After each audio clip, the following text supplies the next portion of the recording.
that Sullivan first saw the fire, a single tongue of flame shooting out the side of the O'Leary's barn.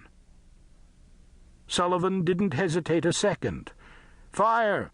Fire! Fire!" he shouted as loudly as he could.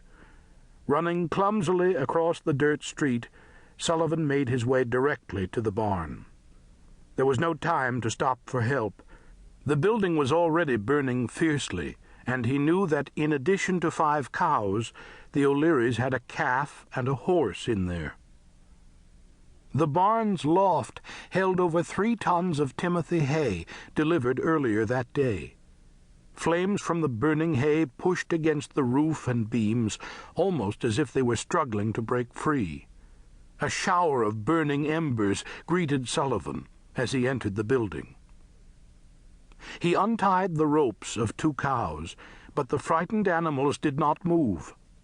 On the other side of the barn, another cow and the horse were tied to the wall, straining to get loose. Sullivan took a step toward them, then realized that the fire had gotten around behind him and might cut off any chance of escape in a matter of seconds. The heat was fiercely intense and blinding, and in his rush to flee, Sullivan slipped on the uneven floorboards and fell with a thud. He struggled to get up, and as he did, Sullivan discovered that his wooden leg had gotten stuck between 2 boards and come off. Instead of panicking, he began hopping toward where he thought the door was. Luck was with him. He had gone a few feet when the O'Leary's calf bumped into him, and Sullivan was able to throw his arms around its neck. Together, man and calf managed to find the door and safety, both frightened, both badly singed.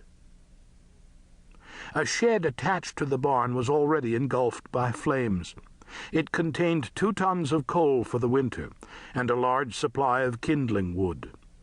Fire ran along the dry grass and leaves and took hold of a neighbor's fence. The heat from the burning barn, shed, and fence was so hot that the O'Leary's house, 40 feet away, began to smolder. Neighbors rushed from their homes, many carrying buckets or pots of water. The sound of music and merrymaking stopped abruptly, replaced by the shout of "Fire!" It would be a warning cry heard thousands of times during the next 31 hours. Chicago in 1871 was a city ready to burn. The city boasted having 59,500 buildings, many of them, such as the courthouse and the Tribune building, large and ornately decorated. The trouble was that about 2/3 of all these structures were made entirely of wood. Many of the remaining buildings, even the ones proclaimed to be fireproof, looked solid, but were actually jerry-built affairs. The stone or brick exteriors hid wooden frames and floors, all topped with highly flammable tar or shingle roofs. It was also a common practice to disguise wood as another kind of building material. The fancy exterior decorations on just about every building were carved from wood, then painted to look like stone or marble.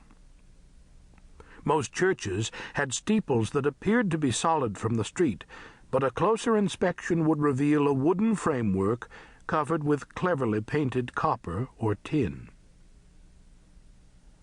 The situation was worst in the middle-class and poorer districts. Lot sizes were small, and owners usually filled them up with cottages, barns, sheds, and outhouses, all made of fast-burning wood, naturally. Because both Patrick and Catherine O'Leary worked, they were able to put a large addition on their cottage, despite a lot size of just 25 by 100 feet. Interspersed in these residential areas were a variety of businesses: paint factories, lumber yards, distilleries, gas works, mills, furniture manufacturers, warehouses, and coal distributors.